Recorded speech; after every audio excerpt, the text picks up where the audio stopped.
In Libya, CNN journalists saw a fighter jet fall out of the sky in flames on Saturday in the city of Benghazi. That's Libya's second largest city. It is the centre of the opposition. They also report explosions and tank movements in the areas. The most immediate events, of course, are happening right now in Libya, and they are moving fast in that rebel stronghold of Benghazi. We need to update you. What do we know and what do we not yet really fully appreciate of what's happening? Firstly, explosions were heard around the time that fighter jet was shot down. And our CNN team tells us in Benghazi they've seen tanks and artillery rounds in several locations in and around the city. These latest events come just 7 or 8 hours after the Libyan government told CNN it was observing a UN-ordered ceasefire. We do not know if the opposition or government forces owns either the tanks or the downed plane. Awa Damon is our correspondent who is in Benghazi. Awa, we have much ground to cover, so let's begin first of all with the current situation, the bombardment or the shelling that is taking place. Is it still underway? As far as we are aware, Richard, yes, it is still underway. Qaddafi's forces appear to have begun their assault on the southern portion of the city. We saw large plumes of dark smoke rising from that area. We heard a number of explosions. We saw appear to be several artillery rounds landing well within the city, at the center of the city itself. We saw a plane, one member of our crew saw that fighter jet you mentioned there pummeling down from the sky in flames. An opposition fighter later telling us that that was in fact one of their aircraft. No way for us to independently confirm that information, but he did say that that was an aircraft that the opposition dispatched to try to bring about a stop to Qaddafi's military machine that now appears to be well on its way in terms of the fight of it trying to take back over Benghazi from the opposition. This despite the fact that the government is saying, the Libyan government is saying that there is no assault on Benghazi at all, but these facts on the ground do appear to tell us otherwise. We also saw a Hind gunship flying low over the city that we believe belongs to the opposition. There's a vessel some 5 kilometers off the coast. One opposition fighter telling us that that vessel is firing onto the city as well, but again, no way for us to independently confirm that information. Of course, the question on everyone's mind here is where is this international help that UN resolution was supposed to bring about? There was supposed to be a no-fly zone. There was supposed to be an immediate ceasefire. In fact, the Libyan government itself announced that it would be imposing an immediate ceasefire yesterday. And there's supposed to be international help specifically to protect a civilian population. And now we are clearly seeing the civilian population in Benghazi under attack, Richard. To be clear on this, if this is an all-out assault, or a major assault at the very least, the overwhelming disparity of forces in Gaddafi's favour means the outcome is pretty certain. Exactly, Richard. The outcome is certain, as it has been certain all along, and that is exactly why the opposition was so desperate to see this UN resolution passed. They are outgunned, and they do not have the military expertise in their favor. They do not have the aircraft. They do not have the arsenal that Qaddafi has at his disposal. The opposition has taken this fight as far as they can, and this for them is a fight for freedom and democracy. These are demonstrations that began peacefully, they keep telling us, and then it was Gaddafi's forces that turned their guns on them, forcing them, they say, to take up arms or be massacred. Up until that UN resolution passed, people were telling us that they believed that a massacre at the hands of Gaddafi's forces was imminent, simply because they do not have the force, the military force, to be able to stand up against him. There was much exhilaration after that resolution was passed, but now everyone is wondering, when is it going to be implemented? We were talking to a number of members of the opposition overnight yesterday who were wondering what it was that the international community was waiting for. They were asking if the international community was waiting for Gaddafi's forces to arrive at Benghazi's doorstep, and now it appears that Gaddafi's forces are in fact here, and yet we have seen no sign of international assistance at all. there is absolutely no telling how long the opposition is going to be able to fend off Gaddafi's forces if that international help does not come soon.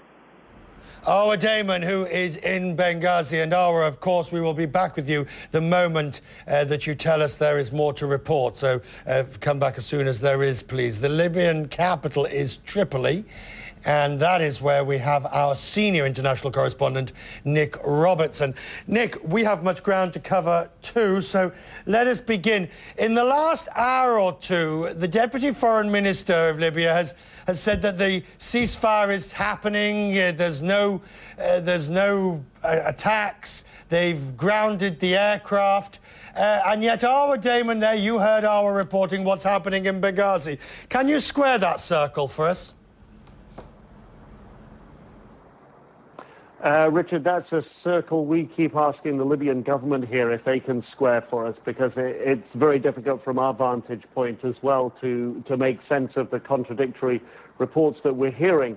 The Libyan government, for its part, puts it this way. They say that there is incorrect reports coming, that there are fabricated reports coming from, for example, Misrata, the town about 100 or so miles to the east of here, where there were claims by the opposition that the city was under attack, claims we can't substantiate because the government won't allow us to go there to witness it for ourselves.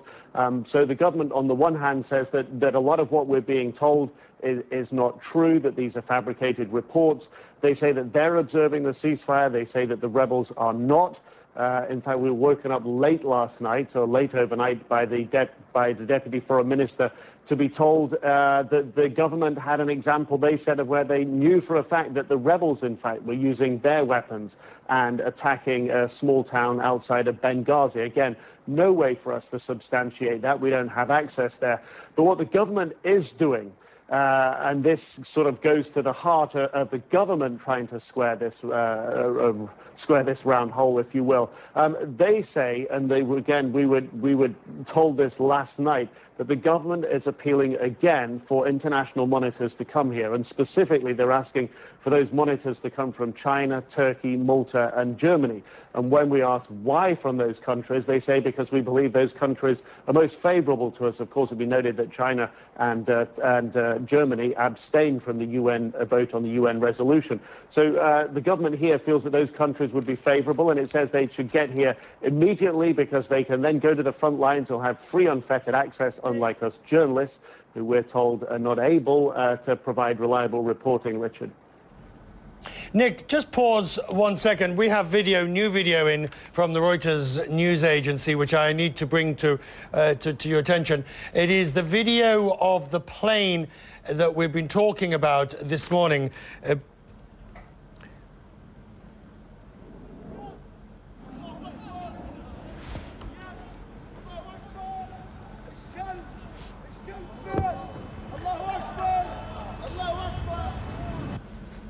Now, that's the video of the aircraft, and we also do see there the ejection, I believe, of one of the pilots, but we don't know any more details than that.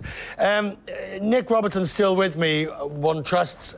Nick, the dynamics of what Gaddafi's is now trying to do, trying to gain any tactical advantage in the short time, perhaps, before the international community does actually respond. How concerned are they in Tripoli that the international community gets its act together and does something sooner rather than later? They're very concerned. They're very concerned indeed, for a number of reasons. For the tactical advantage on the ground, they've been concerned since the beginning, and it appeared to be one of the reasons why they actually launched the offensive as quickly as they launched this offensive a couple of weeks ago. I was told that the government couldn't afford to wait and see what the international community was doing. It wanted to recapture this territory from the rebels. The government has laid out their battle plans this way. They've said that they will reunite the country, that they can defeat the rebels, that this is an armed opposition, that they have every right as a sovereign government to put down an armed insurrection as they see it inside their country. They say it's incited by foreign fighters, incited by Al-Qaeda, and they feel that they have every right to do it. That's their position, of course, and what they're also saying on top of that is this is a conspiracy by the international community to divide the country and re-enter it as part of as a sort of a colonial move, if you will, a throwback to the days before Muammar Gaddafi. And then Muammar Gaddafi is using this to try and build support, and if there are any international airstrikes here or whatever action is taken, he will use that to try and build support for him, say this is an attack on the sovereignty of the country. And people here tell us, well, the tribes will come out in support of us, and there will be a bloodbath because if there's tribal fighting, this will pitch people against each other, bloodlines will be broken, or rather, you know, blood feuds will be begun, this will escalate the fighting. So the government is going to use whatever happens to try to put it to their advantage. The one thing that the government here and the officials we talk to don't seem to understand about the international community's position is that it is dead set against Muammar Gaddafi himself and the government. And that is a fixed position for them. That is something that's not going to change. They don't understand why the international community is going against them in this way, and that's what we hear all the time. So one can see, as the international community does organize itself to follow through on the resolution, that events are going to become much darker on the ground here, much more confused, as confusing as the reporting appears to be at this stage. I think we can anticipate that there's going to be more claims and counterclaims that are difficult to put into perspective and square the round hole, if you will, Richard. Nick Robertson, who is in Tripoli, and as I said to Ara a moment ago, Nick, the moment you have more from where you are, please come back and we will speak to you immediately. Now, world leaders are meeting in Paris, where they are trying to work through the difficult task of coordinating efforts to enforce a no-fly zone over Libya, and also to try and put, if you like, flesh on the bones of UN Resolution 1973, which authorized the use of force in the protection of civilian people in Libya.